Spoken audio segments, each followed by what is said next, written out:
Hello, this is Joe Polish, president of Piranha Marketing and founder of the Genius Network interview series, and you're about to hear one of my Genius Network interviews, and I just want to thank you for taking the time to listen to this, and I hope you find it very useful. If you want to find out more information about some of the interviews and resources that can help you in your business, you can go to www.joepolish.com. And we have a Joe Polish Recommends section with all kinds of resources and vendors and services and products that we recommend that can help you in your business. And also for more useful interviews and a whole list of other people that I've interviewed, you can go to www.geniusnetwork.com. Thanks and enjoy the interview. Hello, this is Joe Polish, president of Piranha Marketing and founder of the Genius Network interview series at geniusnetwork.com. Today I'm going to be doing an interview with a very bright individual by the name of Dave Lakhani. Dave, where are you at right now? You were on the telephone. I'm in my Tempe, Arizona headquarters, and where are you located right now? For the first time in a while, I'm actually in my Boise, Idaho office. I'm sitting here in my office looking out and enjoying a beautiful day in Boise. Wonderful. Okay, well, I'm gonna just do the customary read the bio so I make sure that I don't miss out anything, and then I'm going to ask you to elaborate on anything that I leave out here. So, who is Dave Lakhani? Dave Lakhani is a business acceleration strategist and the national best-selling author of Persuasion, The Art of Getting What You Want, and also the bestseller of The Power of an Hour, Business and Life Mastery in 1 hour a week. Dave is an in-demand speaker who regularly speaks on the largest stages in the world. His company, Bold Approach, was twice nominated as one of Fast Company magazine's Fast 50 Companies. Dave's peers in the media have called him a marketing genius and this term multipreneur, which I want to ask you about, Dave. Anyway, his clients include GE, Micron, U.S. Army, Ford, and hundreds more. Dave has helped hundreds of companies reach their full potential and thousands of individuals create their destiny. A regular in the media, you've seen Dave Lakhani's advice in Entrepreneur, Sales and Marketing Management, Selling Power, Inc., Forbes, Fortune, Worth, Fast Company, Maxim, Radar, on the Today Show, the Business Radio Network, and over 1,000 other media outlets. Dave, what else should the listeners know about you before I launch into talking about the subject of actually your book, The Power of an Hour, which is what I want to talk about. I know you can talk about a bazillion things, including persuasion, which you're known to be a master of, because you were actually raised in a cult. And I'd like you to talk about that kind of briefly, just so the listeners for this Genius Network interview series have a little bit of background about who this guy is. Sure. Well, let me just tell you about that, since that's not in the bio. I was raised in a cult. It was a very strict religious cult. They're called Branhamites. You can look them up on the Internet, or you can just go to Branham, BRANHAM.org, and you'll find out more about them. Now, if you go there, please don't join, and understand that they don't say we're a cult. Please join us. So if you go and look at it, just understand what they are. They believed in an end-time prophet. They believed his name was William Branham. They believed he was a literal resurrection of the prophet Elijah from the Bible. And they believed that he was the forebear of the literal apocalypse, the living revelations in the Bible. And they believed in things like no education past the 6th or 7th grade, no radio, no television.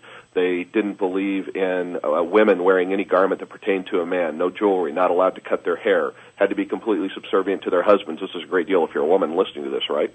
If you didn't act in a subservient way to your husband, corporal punishment was allowed. Husbands regularly gave their wives spankings and things like that for not applying the rules of the house. There were all kinds of things like this that went on in this cult. And my mom was a very bright woman, and I was trying to understand, how did she come up with the idea that this was a good thing to do? And, and what kept her there for so long? I was there from the time I was 6 until I was about 16 years old. And I wanted to know, I had to understand, how did my mom decide to raise me and my two brothers in this wild environment, of this cult, and what kept her there. And I finally did understand it, but when I was 16, I left home, and I quit going to the church because they were pressuring my family quite a bit about me continuing to go to school. And when I left, they did one interesting thing right before I left. They brought me up on stage, or the platform, if you will, where the pulpit was. They had the deacons and the ministers lay their hands on me, and they prayed to God that he would turn my soul over to Satan for the destruction of my flesh, that I would be killed, or that I would be so severely tormented that I would drag myself back and beg for forgiveness.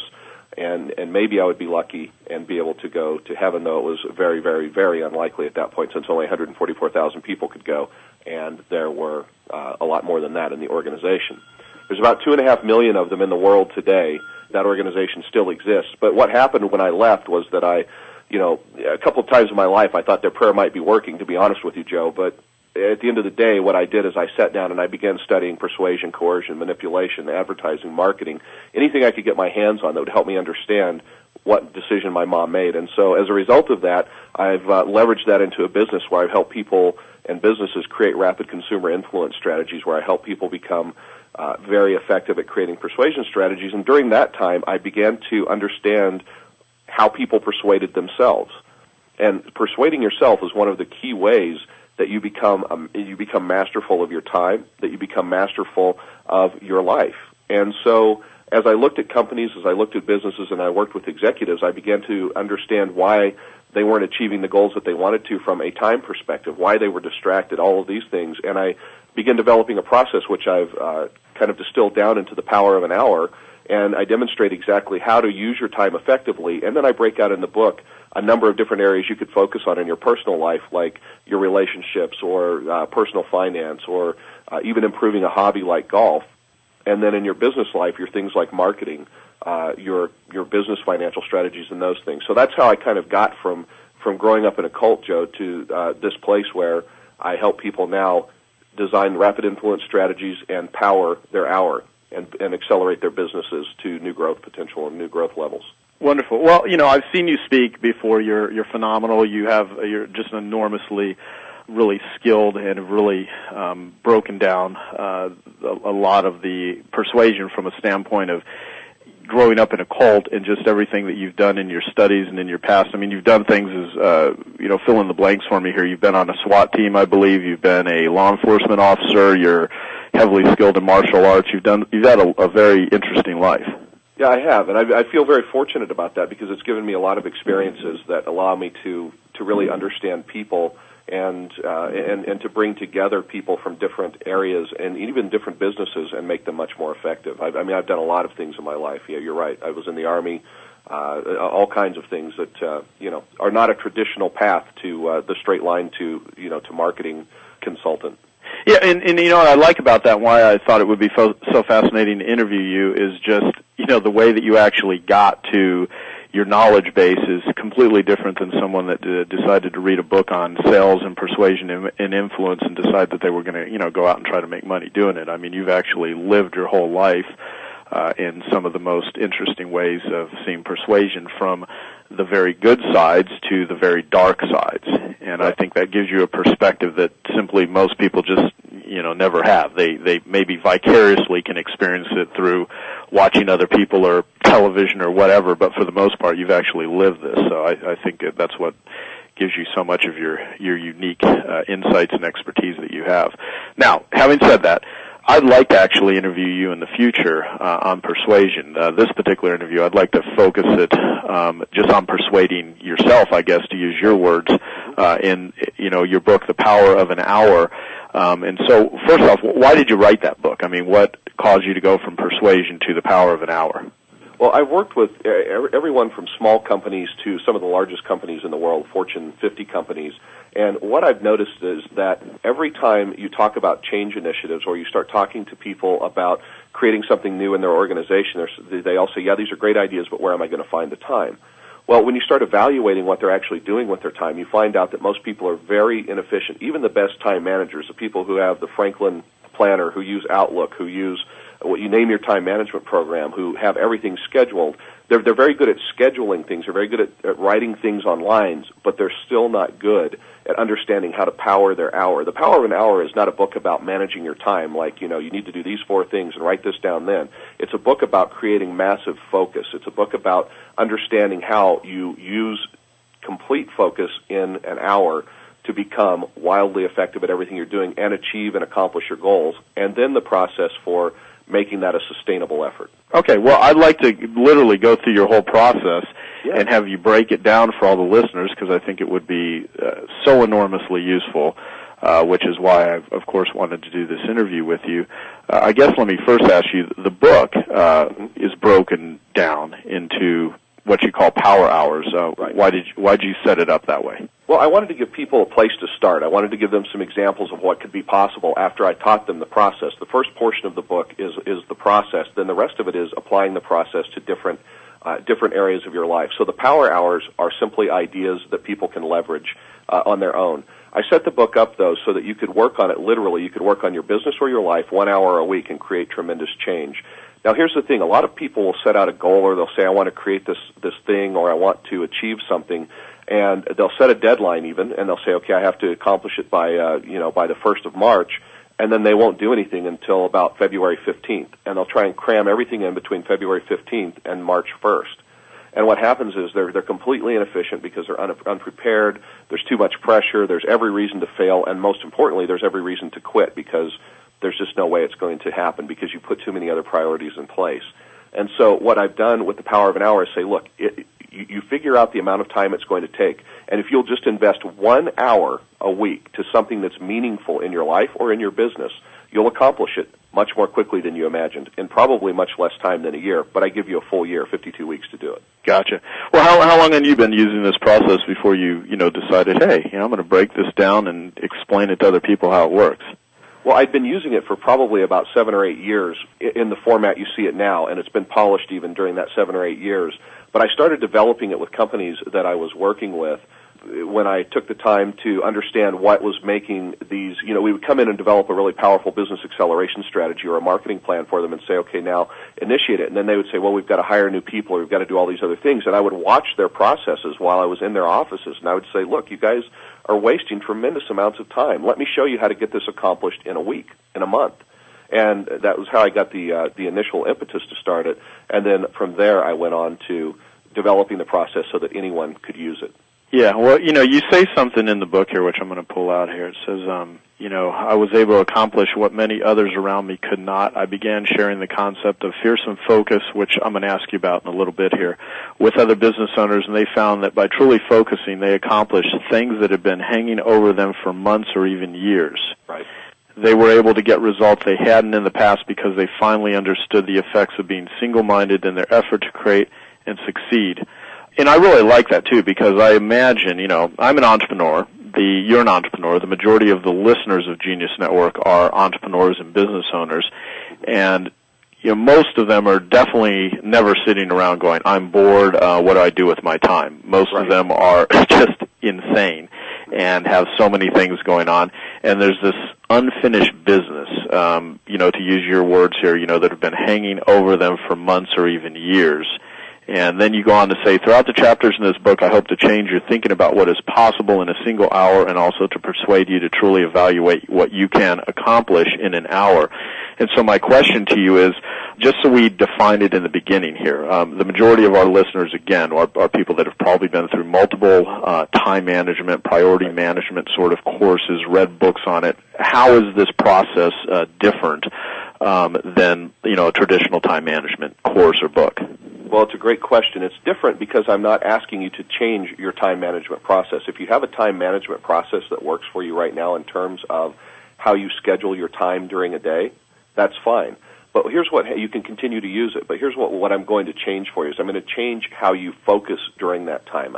Because everyone, let's just say that an average executive will schedule an hour to have a staff meeting. Well, the first 15 or 20 minutes of that staff meeting is going to be spent catching up on what everybody did over the weekend, talking about all kinds of different things. Nobody launches in and says, okay, here's our agenda, here's our initiatives, we're going to go. And everybody's all focused on the same sheet of music and doing that at the same time. When they do that, their staff meetings, instead of lasting an hour, typically last about half an hour, and they've got extra time because everybody's prepared, focused, and working together. Focus is the big key here. You'll hear me keep coming back to that point a lot. But here's the second way that it's different. It's different because I'm going to give you a very specific process for what you're going to do in your hour, no matter what it is you're working on, so that you can make sure and accomplish the most possible and have a means for moving what's left forward in a way that's useful so that you can create it in a more specific way. See, very few people actually take the time to think about what they're going to do in an hour. They take the time to think about what it is that they have to do in the hour. So let me define that distinction just a little bit. What you're going to do in an hour is exactly the things that you're going to do to accomplish a goal. What you have to do in the hour is the thing itself. So that means I need to write a sales letter. That's the thing.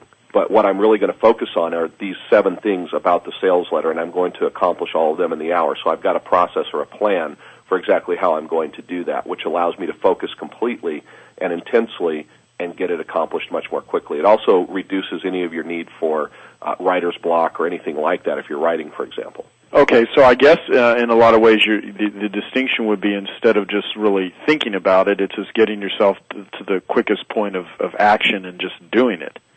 Exactly, and keeping yourself on track, because as you talked about, we'll talk about distractions, and distractions are what happen to most people in their hour. They have every intention of getting focused and working on this project, but then 50 distractions happen. They feel compelled to return an email. They pick up their phone. Somebody walks in and talks to them for 5 minutes. Well, a 5-minute conversation when you're removed from focus is not a 5-minute conversation. It may take you 10 minutes to get back on task, to get back in flow. And has this ever happened to you, Joe? You're right in the middle of something. You've got such a great and powerful thought. You're just about to make it, or you're just having a breakthrough in your mind about something that you're going to create. And somebody walks in and says, "Hey, Joe, did you go on your vacation last week?" And you go, "Yeah, I did." And then the thought's gone, the focus, the flow is gone, and you've completely lost it. And you don't have any way of getting back to that. Well, I'm going to show you how to get back to it instantly. Okay, great. Well, let me ask you, why do you think that people have so many issues and problems with time in general? I mean, I from my perspective, I see just so many, especially business owners, and so much of my world is spent with entrepreneurs. That's the people I like working with. It's the world that I spend the majority of my time in. And the way that they handle time and look at time and think about time, they just have lots of issues and a lot of negative issues, I would say. There's a couple of reasons for it. Number one, technology and information have definitely changed our perception of time. I was reading a statistic not too long ago that said that we get more messages on a daily basis now than our great-grandparents did at the turn of century. We get more messages in one day than they did in a full year. So we're being bombarded with information at a faster pace, and our brains have to adapt to take care of it. Well, the quickest way to adapt to handle all of the information is to expand time by reducing other time with your family, time with yourself, those kinds of things. We expand our time. Sleeping time is one of the things that we tend, and entrepreneurs especially, that we tend to take away so that we can do more of these other things. And the more that we put on our plate to do, and the more that we don't get done, the more we feel compelled to do it. So then we add more, and it's a never-ending cycle. If you think of a circle that just gets increasingly bigger and bigger and bigger, the circle, that's all it does until it eventually blows up and nothing gets done. That's where you start seeing business failure. That's where you start seeing relationship failure, all of those kinds of things, because you're just trying to juggle too many things. I have a good friend named Dennis Stockwell. He's a first sergeant in the Army. He's serving in Korea right now, and he teaches time management in the Army. And they have this analogy that I really like. He said, look, in the military, we're juggling balls all the time. To do the things that we do in the military, we have to keep a lot of balls in the air, but we separate them into glass balls and rubber balls. If you drop a rubber ball will bounce. You can pick it back up and put it back in play whenever you want. If you drop a glass ball, it shatters and everything stops. And that's what we have to think about. We have to start thinking about, okay, we need to separate the rubber balls from the glass balls, and let's just decide which glass balls are really important and put away the ones that aren't, and let's focus on the ones that are so we can pick back the other ones when we need them. Interesting. Yeah, that's a good perspective. It's funny. I don't know if you even know this, Dave, but I'll tell you here just to mention it. The CEO of my company, Piranha Marketing, used to be the number 4 guy at Franklin Covey. Oh, wow. And he oversaw the western half of the United States, had 525 employees, oversaw $100 million a year in revenue. I mean, the guy knows, time management per se, inside out. And so I have a lot of access to resources regarding the use of time and things like that. And I was so intrigued and fascinated by your book and why I thought it would be so beneficial to our listeners. Because, you're not talking about teaching someone how to, swallow an elephant. You're saying, okay, we've all got an hour, and you can, and you talk about focus. I mean, what you said, is that, time isn't the problem that most people face. It's focus is the problem. And what do you mean by that? The difference between, the problem isn't necessarily time, it's focus. Well, we all have the same 24 hours in a day. We can't get any more no matter what we do. And so that being said, there's a finite amount of time that we can manage in a day, but the challenge is what can we do in those hours, and it's what we do in the hours, how we tend to use or expend our effort during the period of 60 minutes. And if you expend the effort inefficiently, then you're not going to have a very good, it would be like me going to the gym, staying at the gym for 60 minutes, at the last 50, at minute 59, picking up a couple of dumbbells, doing 10 curls and saying, yeah, I got a killer 60-minute workout in at the gym. Right. But that's exactly what people do a lot of times. That's their kind of their use of their hour. They're not as efficient as they can be. And with entrepreneurs especially, Joe, and you'll recognize this, I think, entrepreneurs by nature are typically very creative thinkers. They're much larger thinkers. They're able to connect dots that other people can't. That's why they're entrepreneurs. But the challenge with that is that when you think that way, that you're constantly seeing opportunity, it's very easy to get yourself distracted and pulled in another direction by something that's more interesting than what you're doing right now, with the hope that you'll come back to what you're doing right now and complete it later, or by saying, I'll trade this exciting new idea which intrigues me and interests me right now for the time that I should be spending in this thing. I'll trade an hour of sleep, or I'll trade an hour with my family, or I'll trade that first hour of my son's football game for this hour of excitement that I'm going to go and chase this new idea that's in my head right now.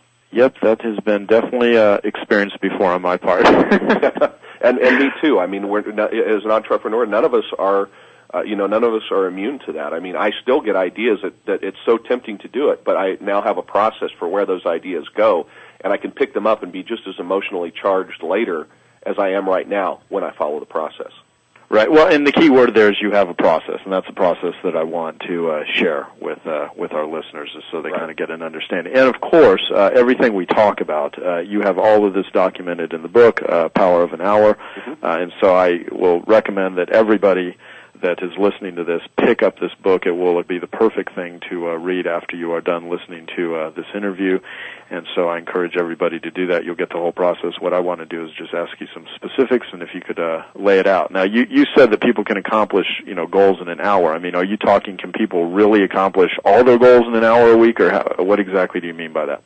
Well, here's the thing. A lot of times when people set out goals, they'll set out hundreds and hundreds of goals, and it's fine to have hundreds and hundreds of goals, but the important thing to know is that you're probably not going to accomplish more than 3 to 5 major goals in a year. If these are, and I'm talking about big, significant life goals. I need to lose 50 pounds. I need to add $1 million to my business bottom line. I need to increase the profitability of a particular product line. I need to develop a new product. Those are big goals. You're not going to accomplish more than 3 to 5 of those in a year typically. And so those are the things that you start on first and really focus on. You can have subservient goals, and you can have all these other goals that you may work on individually, and it's good to have other goals that may not be as big, but you put those down in a separate place so that you can stay focused on the big issues at hand. And as you focus on those, you can create tremendous change in an hour a week. That's why I wrote the book the way I did. If you read the first section of the book before you get to the power hours, you know the process, and then you can pick any power hour and say, okay, I'm going to focus on marketing, for example. And then you determine how many hours you're going to need to accomplish your goal or to accomplish the new initiative that you have, and you focus those hours each week. And so that you're doing something steadily, progressively, and predictably.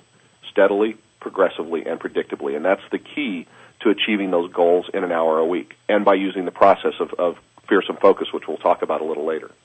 Okay, well, you know what? Why don't you lay out then, the best you can, in the time we have available, just how this actually works, because I'd like you to talk about Fearsome Focus, because I think it's quite fascinating, and I'd like people to just really understand the process, so by the time they're done listening to us talk here, they'll be able to, look at just really what they're able to accomplish, because I'd like people to leave this, the listening of this interview saying, I feel a heck of a lot more capable, and this is extraordinarily valuable, because I believe the impact of people adopting your process is huge in so many ways, not just financially for how you can focus and make more money, but just the freedom, because people are enslaved by their inability to handle and manage their activities, their time, and their focus, and you have a way to handle that. I do, and I'll explain that. There's 3 steps to the process, and I'm going to get to that in 1 second, but I want to just tell you that I want people to recognize that the same process works in your leisure time as well. So because most people don't enjoy their leisure time as much as they could because they're not fully focused and in the moment when they're enjoying themselves. And so I don't think that this is just a process that you have to use to earn more money or accomplish your personal goals in life. It's to increase the level of enjoyment in your life as well. So the 3 parts of the process of a power an hour are this. The first process is to activate the power of an hour. The second is to remove distractions, and the third is to focus. So I want to talk about the activation piece first, if that's okay with you, Joe. Yeah, go right ahead. Just go through the whole thing, and sure. And everyone pay special close attention, because you're going to learn something here in a few minutes that could absolutely change your life. So the activation process, this is activating the power in an hour. This is how you structure your hour so that you're going to be able to accomplish the most in the shortest period of time and to compress time, if you will. And this is the process that you're going to go through each and every time that you talk about anything that needs to change in your organization, in your life, wherever. Number one, you're going to need to identify specifically what needs to change. One of the biggest reasons that people don't accomplish goals or get the things done that they want to do is that they don't clearly identify what needs to change. You can't fix what you can't identify. So I want you to be very, very specific. If my goal were, for example, to create a new product, I need to create a new product line to add to my business. That's not a specific goal. That's far too nebulous, and there's too many different routes I could go. What I might say is I need to develop a product around creating a cult following for my persuasion business. I want to have a product that people can use to systematically create a cult following in their own business, complete with audios, DVDs, and a live learning event. Now, that's a very specifically defined goal. I know what needs to change now. I don't have it. It needs to happen. The second step is to think critically. Critical thinking is wildly important. Most people, and particularly entrepreneurs, we tend to leap to assumptions or we take information at face value and we don't think about it critically, and sometimes that sends us down wrong paths. So while you're in the moment and emotional, you need to back out of the emotion for a moment and think critically. And by thinking critically, I simply mean this. Take the time to break the process down. Let me give you an example first. We've all heard this old adage that you lose 90% of your heat through your head. So that's why your parents tell you, grab a hat, put on your hat before you go outside. Because if you don't, you'll get cold, you'll get sick because you're losing 90% of your heat through your head. Well, that sounds really great, and we just accept it as face value because our parents have told us, we've heard it. We don't even question it. We just put on our hat in the wintertime. But it's a very simple assumption to challenge when you think about it critically. Number one is, if you lose 90% of your heat through your head, why don't you get cold when you have a coat on but not a hat? Only your head gets cold. That's a small aside. You take a look at that and think about it. But it's easily testable as well. And in fact, everybody on this call, I'm perfectly willing to do this with you. I'll be there as a monitor. Let's all pick a time around January 15th to January 20th. We'll go to Minneapolis, Minnesota, which tends to be very, very chilly during that time of the year. And then we'll do two things. Number one, we'll walk down the street without a hat, and we'll see if we lose 90% of our body heat. Do we get cold without a hat on, beyond our head, if we have a nice warm coat on? Then the second thing we'll do, and this will be the fun part, and Joe, you can be there too, and you and I will be both monitors, is I want you to just strip completely naked, except for your hat. And I want you to then see how long you can stand out in the cold. I mean, the shortcomings of that idea are very, very obvious very quickly. Yeah. So what I want you to think about, though, is that we've accepted that as that common advice all the time. We think about it and we say, yeah, that's great, we have to put on a hat. So we think about it just in that sense, that we accept it and we do something with it. Well, here's the thing that you have to do in your business or in your personal life. You have to think about things critically. When you take something on, you can't take it on as face value. You have to ask yourself critical questions. Is this really the right process? Are these steps accurate? Is this correct information? And if it is, then you move forward with it. If it's not, then you find out what is true about it so that you can flesh it out in the most appropriate way. Which totally makes sense. Totally makes sense. Which leads us to step 3, which is think creatively. Once you have the truth of the matter, then what you want to do is think about it creatively. So you start thinking about what else might be possible. How else could this be true? So if we now know that 90% of our heat isn't lost through our head, that in fact it's really lost through the surface area of our skin, and that by wearing warm clothes we hold it in whether we have a hat on or not, what else could we think about? Well, maybe there is a way of not wearing a hat and pumping the hot air that's created around our body, where else it's warm, up through our jacket and our head so that we don't have to wear a hat. Maybe that's a new possibility. So we're thinking creatively about what could be now that we have this critical information. Have you ever tested this, though? Have you gone out naked anywhere in, like, the freezing snow and tested this theory? I do that regularly, Joe, just to make sure it's still true. Yeah, okay. Just next week, in fact. I'm going to do it again. Excellent. Keep me posted. Right. So you first want to identify what needs to change. You think critically, you think creatively, and then you identify what are the next steps that I need to take. And again, see, when people are not being effective with their time, it's because they don't know what the next steps are ahead of time. They don't know what they're going to do. They don't have this process. So identify your next steps that you're going to take. And here is one of the biggest keys I can share, Joe. It's to schedule the change and take your first steps. You have to be able to do that. Now, whatever time management system you use, schedule your change using your time management system. Get it in there so that it works. And then take your first steps. In order for anything to happen, You have to implement. One of the things that I always tell everyone in these calls is that implementation is everything. And in the case of business, money follows action. So implementation is everything, money follows action. So once you've identified what the change is going to be, you know what the steps are going to be, you implement it because you want to create that initial momentum. Just a little shift, a little bit of momentum moving forward will move you in the right direction, taking some small first step. Then you evaluate your activity and you measure your success. You have to have a means of evaluating what you're doing and measuring your success. And we're going to talk about that a little bit more in detail later, but one of the things in terms of measuring success is defining success. Many people will set out to create change, or they'll set out to create something, a sales letter, a profit initiative, something like that, but they won't define what success looks like. They'll set goals that can never be reached. So let's just say that they say, my goal is to increase my sales by $1 million this year. Well, $1 million would be fairly specific. You could define that. That's defining success. I'm defining success by $1 million. But what most people would say is, I need to increase my sales dramatically this year. Well, dramatically could mean anything. I mean, dramatic to some people could be $100,000 or it could be $100 million. You just don't know. So the more specific you are, the more easy it is to measure. And here's the reason for measuring, because you want to stop when you reach your goal. You have to give yourself some time to breathe and acknowledge completion. See, when you're creating focus and you're using the power of an hour, you're training yourself. You're training yourself to do things in a very specific way so you can get a predictable result over and over. When you're not using a process, you're also training yourself to get a predictable result over and over. And if you're not accomplishing all you want to in an hour right now, it's a result of your training, not a result of time. Does that make sense, Joe? Yeah, and that's very interesting. I mean, I think that's definitely something people should very deeply look at. So, what you're really saying is this is a skill set like anything else. It's absolutely a skill set. And it's a skill set that once learned and once applied and internalized, you don't have to think about it again. You just begin to do it. You've seen me speak on stage for 90 minutes. Yes. When I get on stage, I'm in a state of fearsome focus. There is nothing that can distract me, nothing anybody can say to me, nothing anybody can do to me that will distract me from what I have to say and what I'm going to do. And so as a result of that, it's because I've already identified what I need to accomplish. I've already thought about it critically. I've already thought about it creatively. I've identified what the steps are that I have to go through. I've scheduled the action. I know that I'm on stage at this time. And I take my first step by launching into something in a very specific way because I know that there's going to be an outcome. I evaluate my activity by the response of the audience. I measure success by what happens at the table at the end of the day. In my case, because I sell things at the back of the room, I evaluate my success by what did I expect to sell at this event and what did I sell at the event.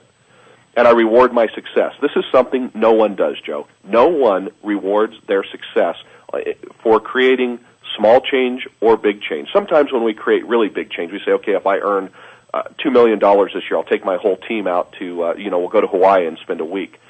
But how many people who would readily do that will not take the time to reward themselves for creating their sales letter and finishing it on time?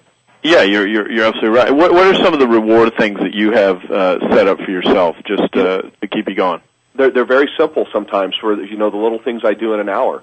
I'll reward myself by actually leaving my office and going out and enjoying fresh air or sunshine, taking a walk and working my body just a little bit and getting my blood moving. It's a very powerful thing for me to do, but it's something that I'm tempted not to do on a regular basis. I'll reward myself by taking the time to go and give myself an hour to do something that's completely indulgent for myself. Maybe get a massage or go spend an hour at the library or at the bookstore or something else that I like to do. When I create Fearsome Focus and I accomplish my task.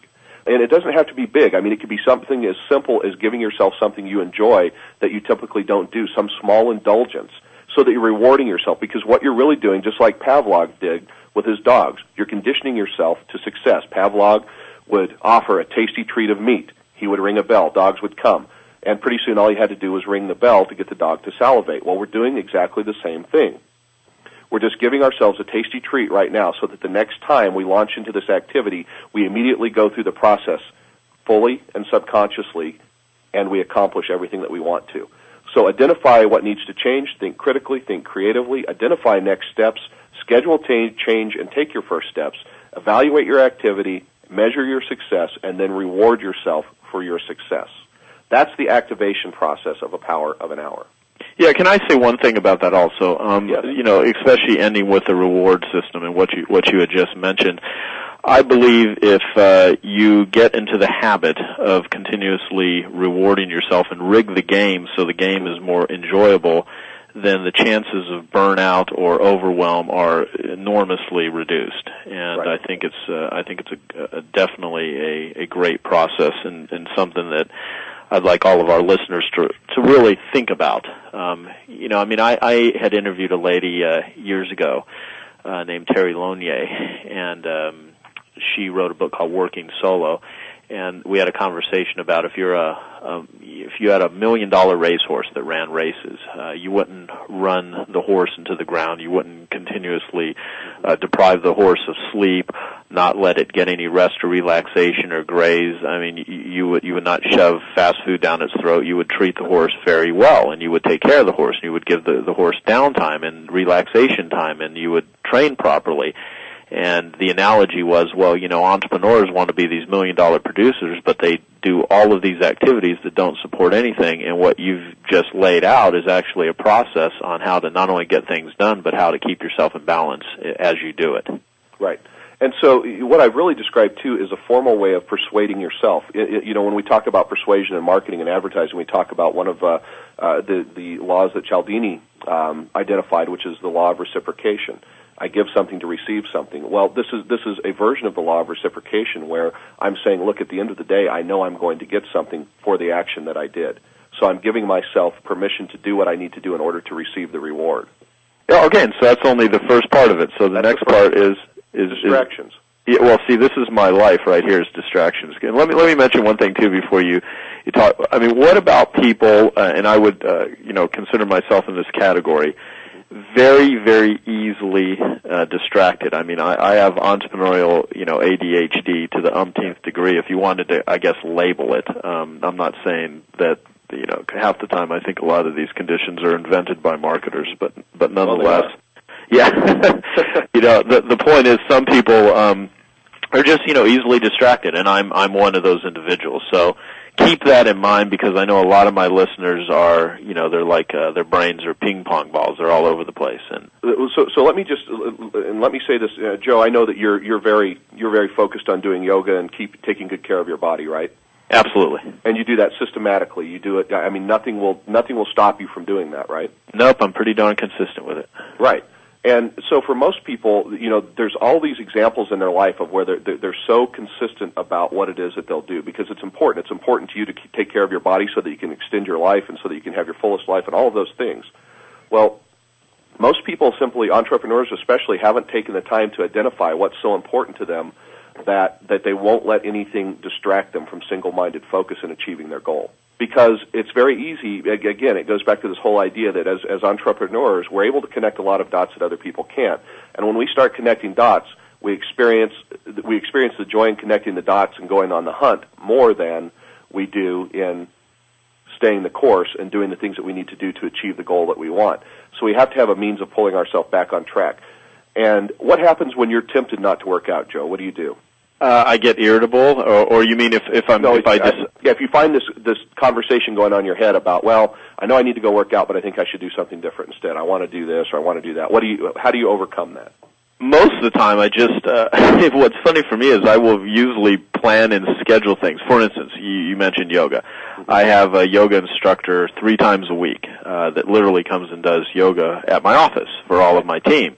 And I have a personal trainer, and it's very, now, I've always worked out consistently with or without a personal trainer. It's just one of the ways that I deal with it is I make sure that I don't allow myself an easy way out. Because if I do, it's easier to take that out. And so I just make it a part of my day. Right. And make it really important. I mean, but when I'm conflicted with, oh my God, I got to do this, I got to do that, I have a lot of different conversations going on in my head. I'm not sure if I identified exactly what it is. No, it's fine. But what you really did identify what I was talking about. You schedule it. You make sure it's there and you do it. And even if you're tempted not to do it, the moment you start doing yoga, the moment you start working out, do you forget about all the other things that have distracted you and now you're fully there? Yeah, pretty much. Right. Because the best way to get started is just to get started. Do it. Right, and that's the thing. So if you've got it scheduled, you've won half of the battle. You already know why you're doing it. You've got it scheduled, and then all you have to do is take that first step. See, in the activation process, that's why we say take the first step. If you're concerned about whether or not you should be doing this or doing that, if you just take the first step towards everything that you've already got scheduled, if you already just focus on what you've got scheduled and you take that first step towards what you've got scheduled, you won't be distracted. You'll find out very quickly that you can get through this process that you've already scheduled and are working on, and you can move whatever it was that was distracting you into another place that you've scheduled for distractions. But see, there's actually a time and a place for distractions, and we'll talk about that. So let's talk about eliminating distractions, and I'm going to talk about these things in order of the way they distract us today. And Joe, I know that you'll recognize this first one right away. It's email. Email is one of the biggest distractors that plague people, particularly entrepreneurs today. It's a means of communicating that's much more efficient and faster than communication has ever been, but we somewhere along the line decided that email equals we have to respond to it instantly. We have to read it instantly. And I want to tell everybody very clearly on this call today that you do not have to respond to most email instantly. Unless you know it's something that you have to respond to, there's no requirement for you to respond to it in the next 30 or 60 seconds. Do not stop what you're doing just to respond to an email from a friend or from a coworker or from anyone else. The second part of that is, and I know a lot of people are marketers on this call, and this is going to make you all cringe, and I'm not saying that you shouldn't read a marketing email. You should. There's a very good reason for that. But what I'm suggesting is I want you to put it in a separate folder. That's all. I want you to set up a condition in Outlook. I want you to just set up a rule that says that these kind of emails, e-zines, all those things go into a separate folder so that I can read them later. There's a time for that, and you're going to get a time to read them, and I want you to, but you're not going to have to do it the moment they come in. So you can't react to every single thing that happens in your life if you're going to power your hours, because there's far too many distractions. We get over 2,000 paid commercial distractions per day right now as Americans, and that number quadruples when you go into a grocery store. So you can't react to every single distraction. Email is one of the biggest ones. I'm going to show you a process later on for how to deal with it, but the first thing I want you to do, move all of those unnecessary emails into a separate folder. You're going to deal with them later. The second biggest distractor is coworkers who just barge into your office. I've got one quick question, or could you just look at this for me for just a second? Anytime they do that, it reduces your focus. It forces you to stop whatever you're focusing on and forces you to now attend to someone else, and then causes you to have to try and re-engage in whatever else it was that you were doing. You need to set up a way and boundaries so that people know when you're focused, there's no interrupting you. Can't be done. No one's allowed to do it. The third biggest way is surfing the net. Now, as entrepreneurs, and I'm guilty of this too sometimes, it's very tempting when you get on an idea to surf the net for 2 hours, because one idea on the net leads to another and leads to another. And it's one of the fastest ways to destroy your time. Save it for a specific process. If you need to do research on the Internet, there's a time for that. Set up that time, focus on it during that time. Daydreaming. This is a big one.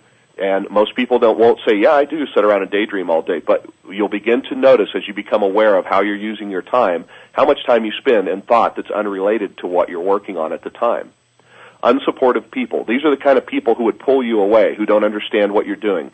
It's your friends that are not entrepreneurs. It's your coworkers who are not trying to achieve everything that they want to achieve. It's these people who are negative all the time. They're the energy vampires and your time vampires who just want to take your time. Just let me talk to you about this. Let me tell you how bad my life is. All of ththose kind of things. Those unsupportive people, you need to be ruthless in removing them from your focused time. Well, with your background on self-defense, do you ever find yourself beating these people? Sometimes it helps, Joe. I found that time numbers work especially well. Gotcha. Okay. No, this is a great list of distractions too. Especially, people certainly can relate to the email and the Internet and all of the things, unsupportive people that are emailing you and various other things. They all tie together. And daydreaming about eliminating email. And, right. The reason I bring up email is because that is the number one biggest complaint in this area that I hear, and I'm sure it's probably for you the same too. There's no question. People are just overwhelmed, and they're overwhelmed of their own choice, though, and I want to make that really clear. It's your decision to react to every piece of stimulus that enters your awareness, or not. And so part of what we're going to start doing when you power an hour is stop reacting to all the stimulus.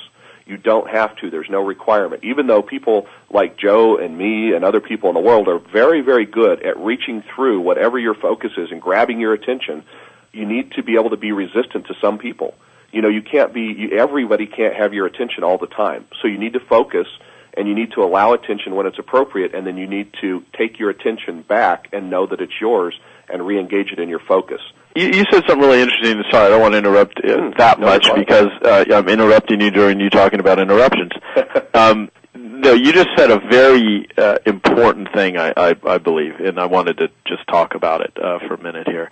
That people like me and Joe, you said, are very good at persuading you, which it is. I mean, we're both in the world of marketing and persuasion, and our job is to get through the clutter with offers that are so interruptive that it gets people's attentions and gets them to look at what it is we're wanting them to do.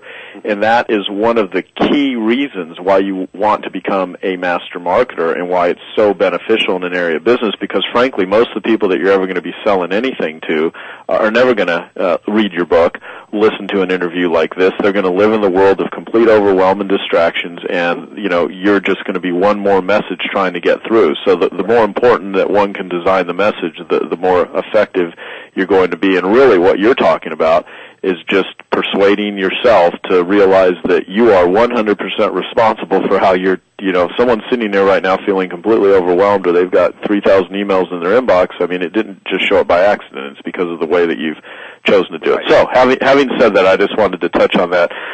Please continue with all this distraction. If you don't mind, I'd like to make a distinction, too, around that, and that's this. When I get something from you, Joe, I know it's going to be compelling because I've read it. I've read things that you've done before. I've got a relationship with you. I know it's going to be compelling. Here's what I know about that too. I'm going to be equally compelled if I read it right this minute or if I read it in an hour from now. Right. The moment I start reading it, I'm going to be compelled. And so if I know I want to read something to you, it's okay for me to move that aside for a minute while I finish what I'm doing because I know I'll be equally compelled.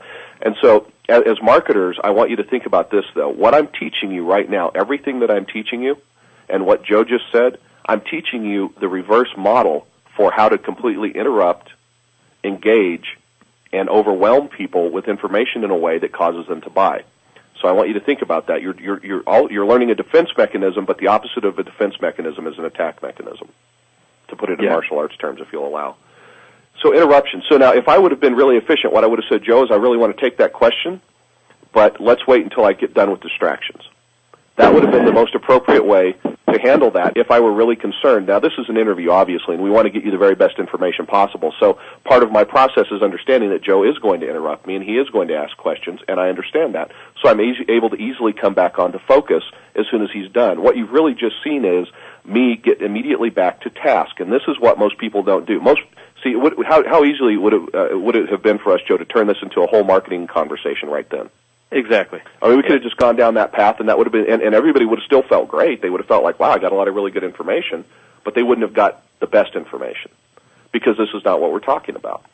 Excuses are the next thing. Now, everybody can make excuses for anything. I'll tell you personally, Joe, this is one of my shortcomings.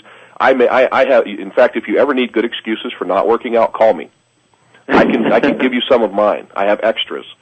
So, the thing about it is that we all have excuses for the things that we don't do. You have to acknowledge when I'm making an excuse.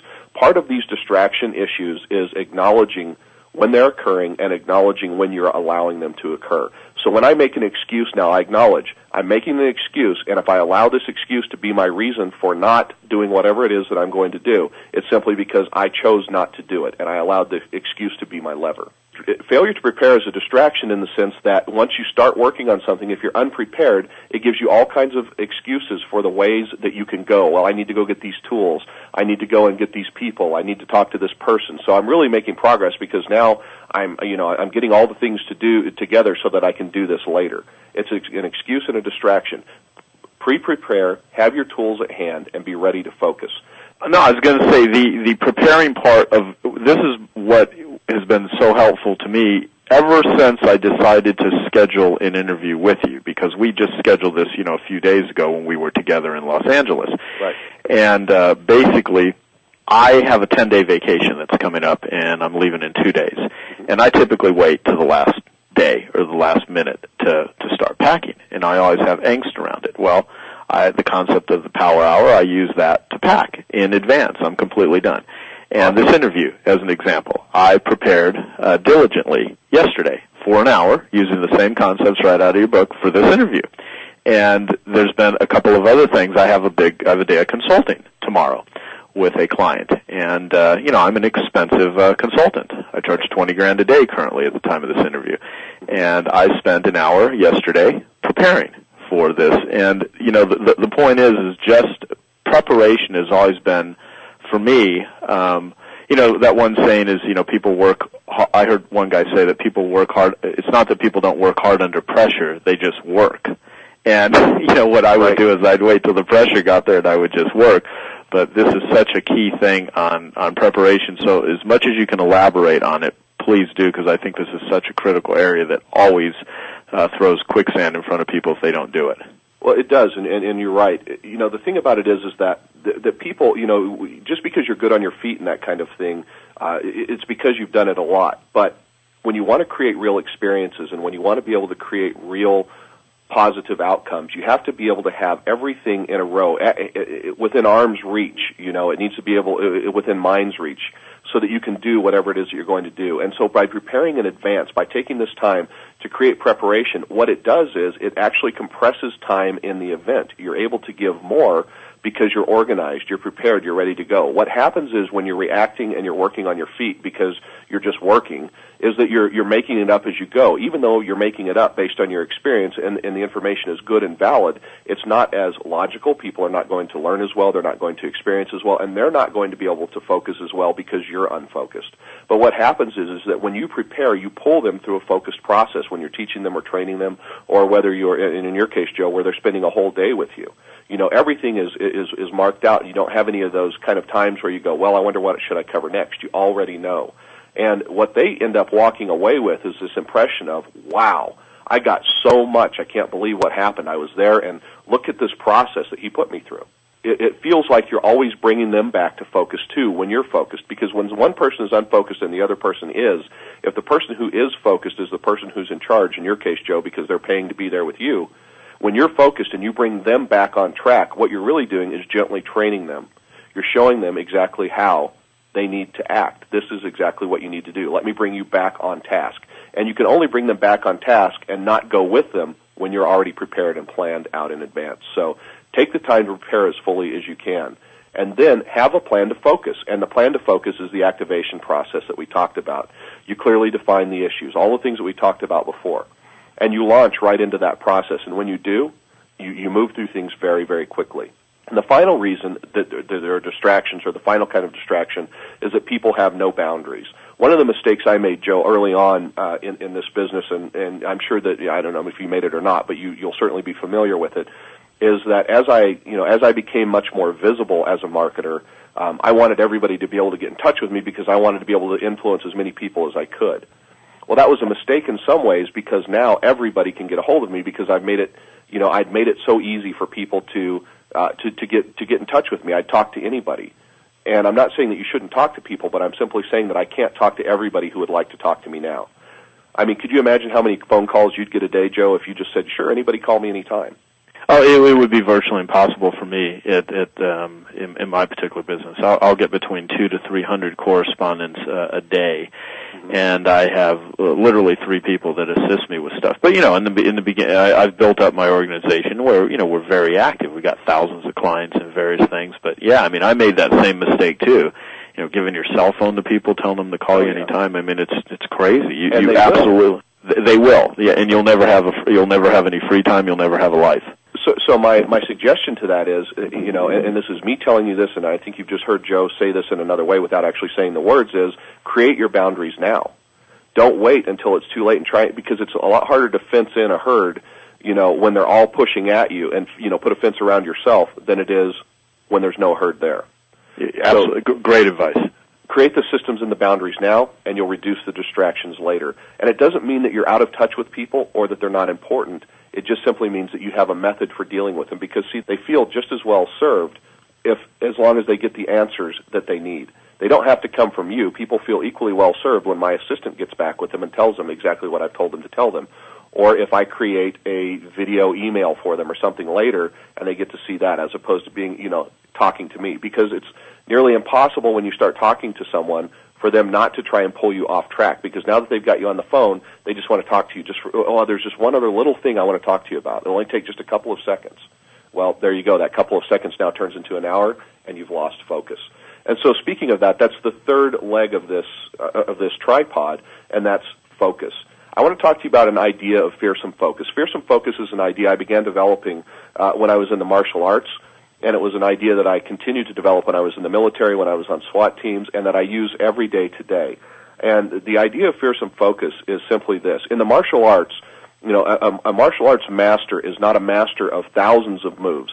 He doesn't know thousands and thousands and thousands of moves. That's not how he became a master. He became a master because he perfected a small series of moves. He can do a small series of things in any situation.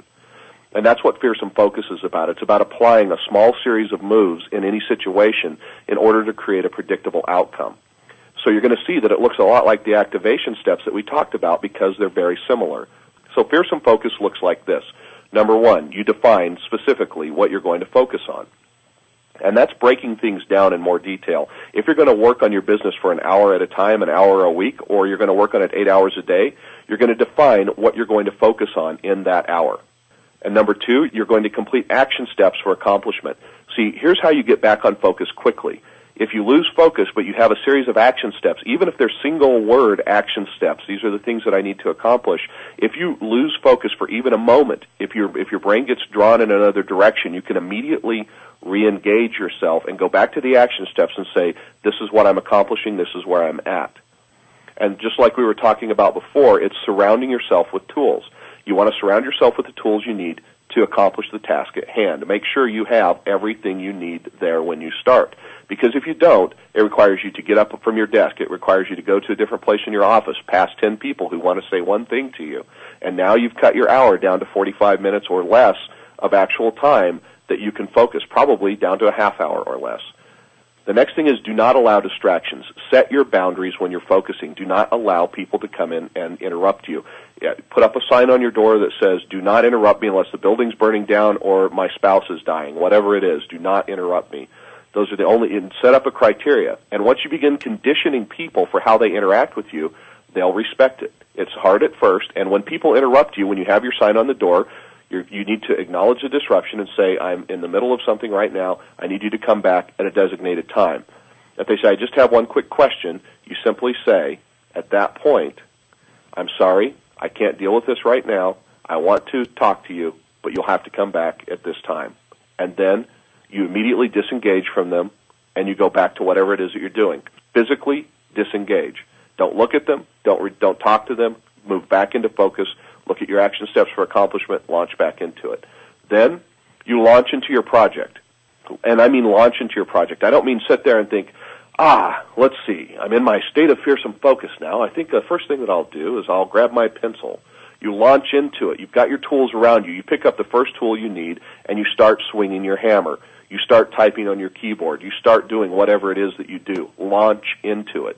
Have you ever seen an athlete who starts out really slow? A sprinter or a marathon runner who just, says, I think I'll run half speed for a little while. No, they explode into their initiative.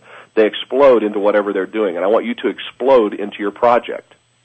I want you to evaluate your success by reviewing your action steps and immediately re-engaging. So you look at it, am I achieving what I accomplished? Am I achieving what I set out to accomplish? And then re-engage. Yes, I am. Boom, I re-engage. I keep going. If you're distracted, instantly dismiss the distraction and re-engage. Complete all the action steps. Once the action steps are completed, I want you to acknowledge completion, and I want you to take a second to relax.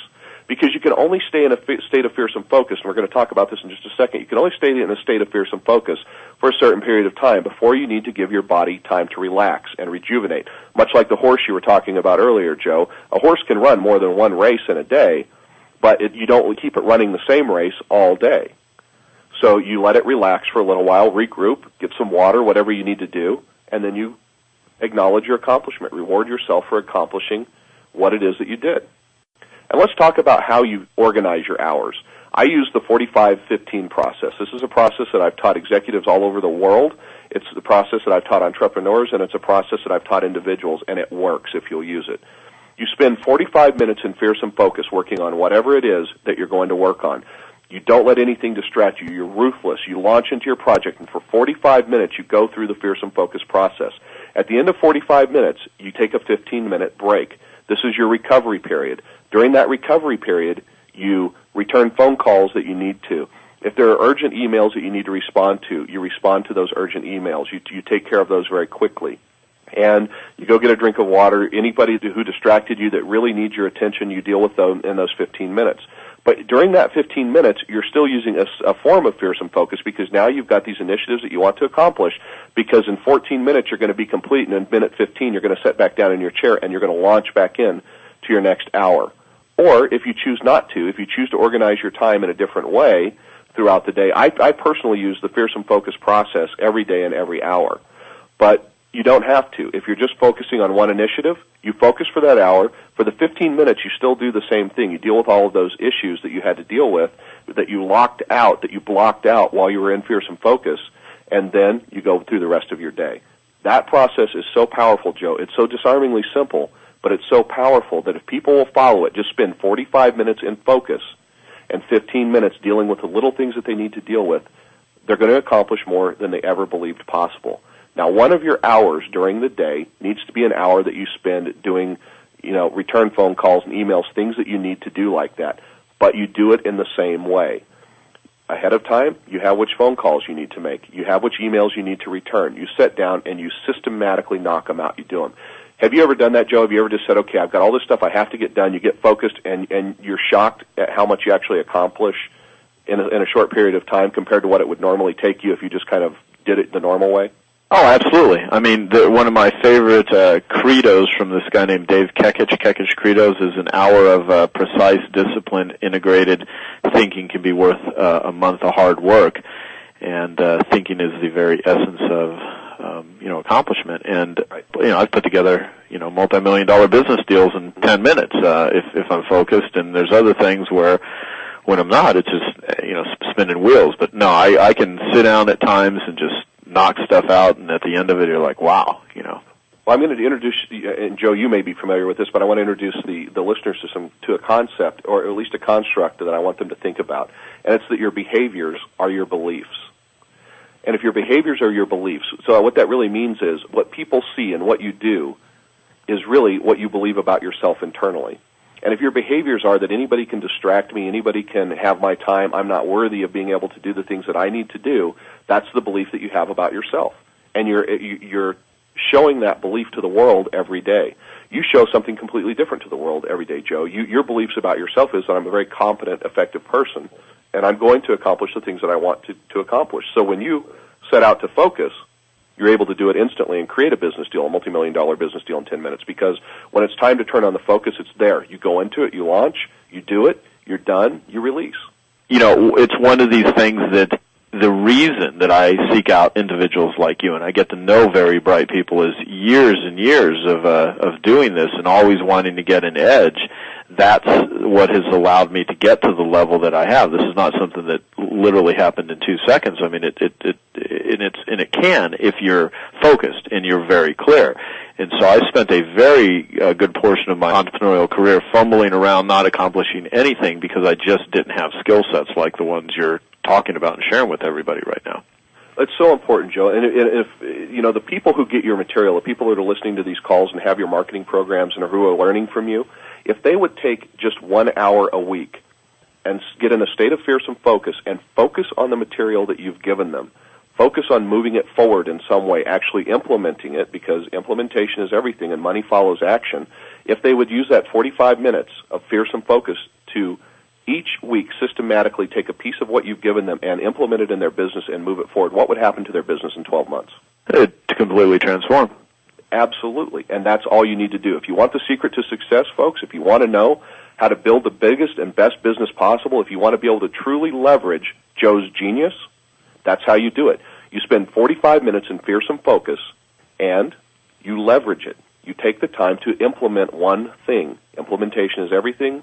money will follow the action. Yeah, very good, very good. What else? Well, we can talk about, if you like, Joe. It can go through like a goal achievement process if you want to, which everyone here could set up some big goals and do that. Otherwise, I mean, you know, in an hour, we've in essence given everybody the power of an hour. We've given them 45 minutes of focus, and now it's time for them to relax and release.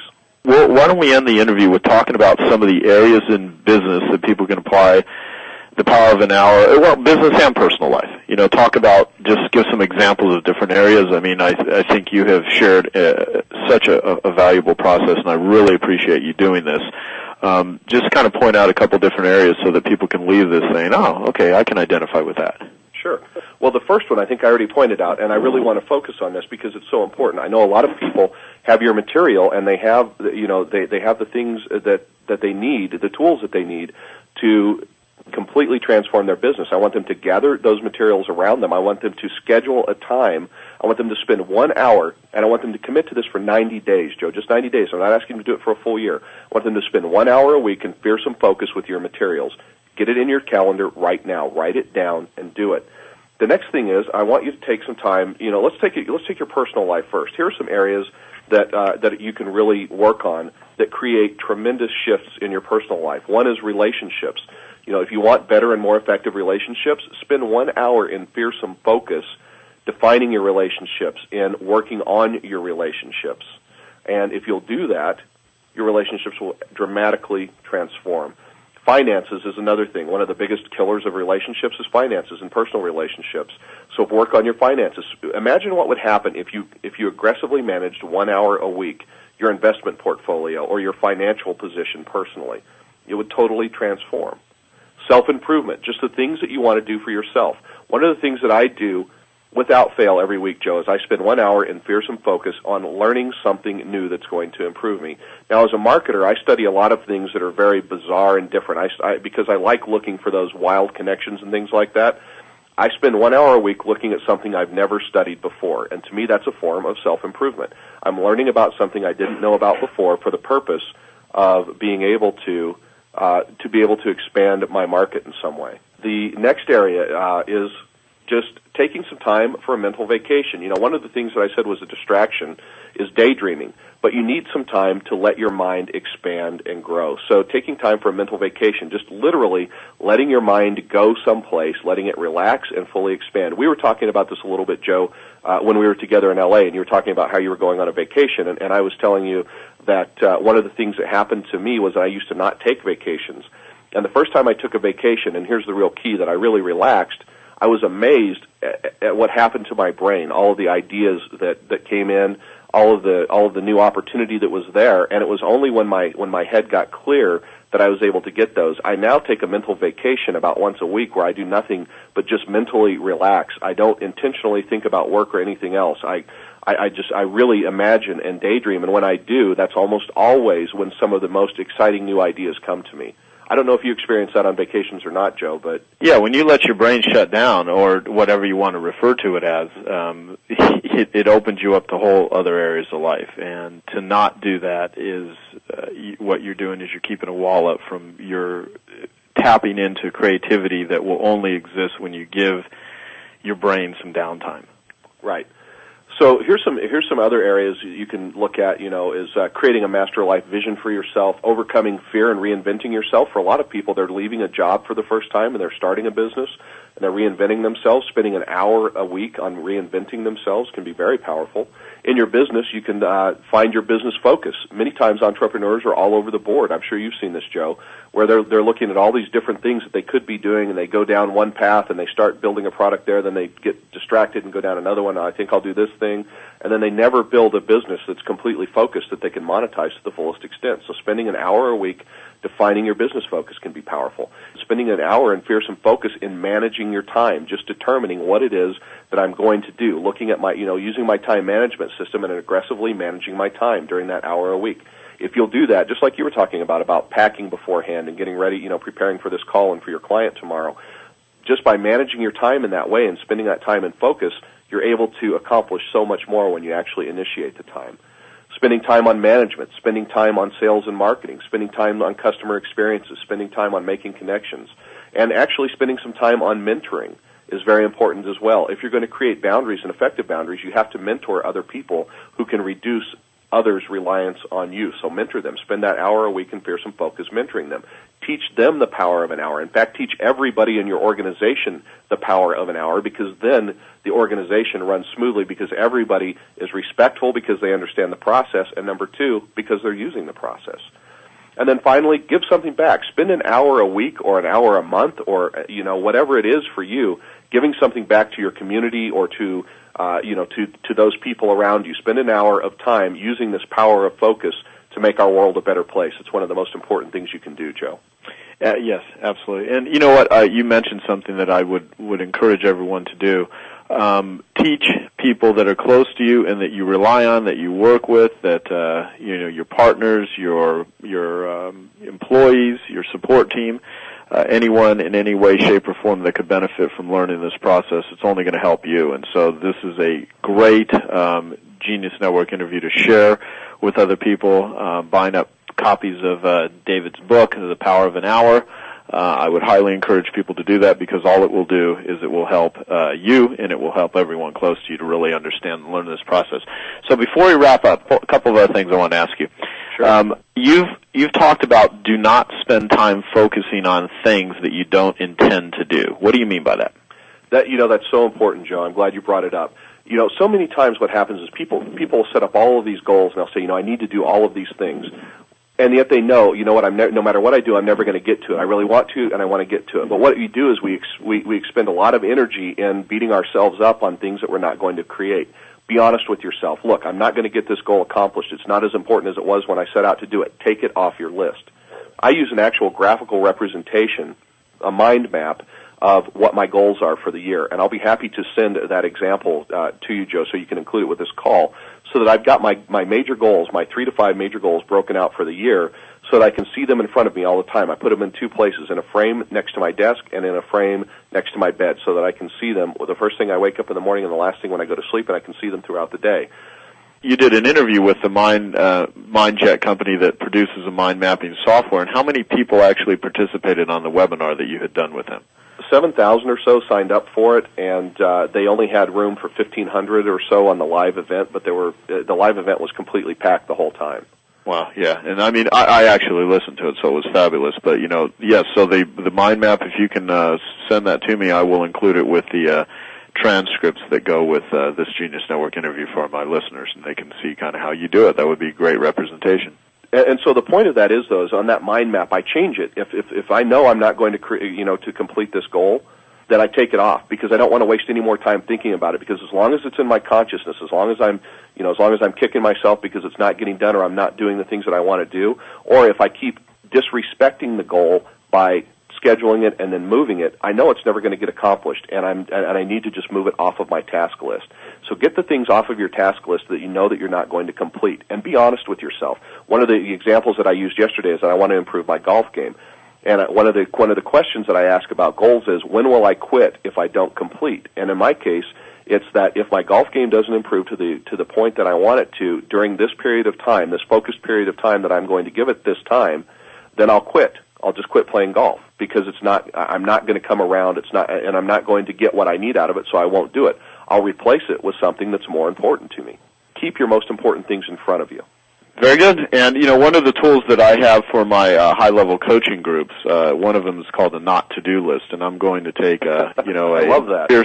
Fearsome Focus Hour, and just really work on the not-to-do list, because I have a whole process on, because I think the not-to-do list is more important than the to-do list, because, I think in a lot of ways you're saying the exact same thing. There's Absolutely. only 3 to 5 major goals in a year. I mean, well, if you got, a bunch of things that you're thinking you're going to do, I mean, you need to really identify what's the most important out of those and focus on that, and you have an exact process for doing that. So, final thing I'll ask you, what's the single most important idea about the power of an hour that you can leave myself and all of the listeners with? The single most important idea of the power of an hour is to focus every effort in every hour. Spend the time in Fearsome Focus, and you'll accomplish more than you've ever dreamed possible. Be honest with yourself. Take the time to acknowledge whether or not you're making excuses, whether or not you're allowing distractions to keep you from accomplishing what you want to accomplish, or if there are other real reasons that you can't accomplish what you're doing. About 80% of the time, you'll find out that they're self-induced distractions or self-induced limitations. Very ruthlessly eliminate the excuses and the limitations. Spend your time in focus and earn more. Implementation is everything. Money follows action. Wonderful. Okay, so in a focused manner, I'd like to suggest to all of my listeners, go online or get your butt to a bookstore right now and pick up The Power of an Hour, Business and Life Mastery in 1 hour a week. It's Dave Lakhani, spelled Lakhani, Dave Lakhani. And he also has another fabulous book called Persuasion, The Art of Getting What You Want, which I may ask you, Dave, in the future to do a Genius Network interview on that particular subject, because you are certainly an expert on that. Where would they find you online, or any other information about you that would help and assist the listeners in making sure that this becomes a skill set that they add to their life? Absolutely. If they want to learn more about The Power of an Hour, I have there's a free e-course they can take if they go to my website, powerofanour.com. And they can get all of the information they want there about Power of an Hour. If they want more information about me otherwise, the best place to find me is boldapproach.com, boldapproach.com. And then if they want to know more about persuasion, howtopersuade.com. Wonderful. David, thank you very much for taking the time to do this interview. I very much appreciate it. I always learn a lot every time I speak with you. And to all my listeners, I would highly recommend that you develop this skill set, follow what he suggested for 90 days, especially with my material, because, heck, that'll make me happy, and everyone will just continue to make, more money with my stuff, and persuade them to be clients of mine for life. And certainly read David's books. They're fabulous, and you'll learn a lot. And so thank you so much, Dave. Thank you, Joe. I appreciate it very much. Thank you for being on the call today, everyone. Hello, this is Joe Polish. I want to thank you for taking the time to listen to this interview. I hope you found it very useful. Please give me your feedback on all of the interviews that you listen to. I'd love to hear your feedback so we can always deliver a great program for you. Our website is www.joepolish.com, and we also have a Joe Polish Recommends section, so you can take a lot of the ideas and concepts that you hear on my Genius Network interview series and apply them to your business and find vendors and resources. You can go to joepolish.com to find that information and click on the Joe Polish Recommends section. And also, if you would like to find out about more interviews and invest in more useful Genius Network series interviews, go to www.geniusnetwork.com. Thanks, and eat your competition alive.